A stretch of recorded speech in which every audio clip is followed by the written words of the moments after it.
આમોદ તાલુકાના કેરવાડા ગામમાં મોડી રાત્રે બકરાઓ ચોરની ફોરવ્હીલર સ્વિફ્ટ કાર ગટરમાં ઉતરી ગઈ હતી.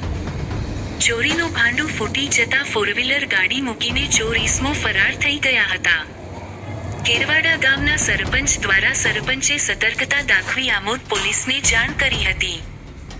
હાલની પ્રાથમિક તપાસ મુજબ આ બકરા આસપાસના જ કોઈ સીમ વિસ્તાર કે નજીકના ગામમાંથી ચોરવામાં આવ્યા હોવાની શંકા છે. પોલીસ અત્યારે આસપાસના ગામોમાં જેમ કે કેરવાડા, આમોદના અન્ય પરા વિસ્તારોમાં કોઈના બકરા ગુમ થયા છે કે કેમ તેની તપાસ કરી રહી છે. હજુ સુધી સત્તાવાર રીતે કોઈ માલિક સામે આવ્યા હોવાની વિગત મળી નથી. કારનો માલિક કોણ હતો એ દિશામાં તપાસ કરી રહી છે. આમોદ પોલીસ કારનો માલિક કોણ હતો?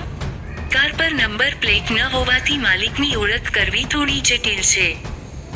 જો કે પોલીસ ચેસિસ નંબર અને એન્જિન નંબર દ્વારા આરટીઓ ગાડીના અસલી માલિકની વિગતો કઢાવી રહી છે. ઘણીવાર આવી ચોરીઓમાં વપરાતી ગાડીઓ પણ ચોરીની અથવા સેકન્ડ હેન્ડમાં લેવાયેલી હોય છે, જેના કાગળો અધૂરા હોય છે. આમોદ પોલીસે અત્યારે નીચે મુજબની દિશામાં તપાસ હાથ ધરી છે.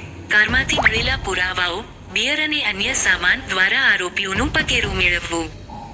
હ્યુમન ઇન્ટેલિજન્સની મદદથી ભાગી ગયેલા શખ્સોને પકડવા. પશુ ક્રૂરતા નિવારણ અને ચોરીનો ગુનો દાખલ કરવાની તજવીજ હાથ ધરી છે.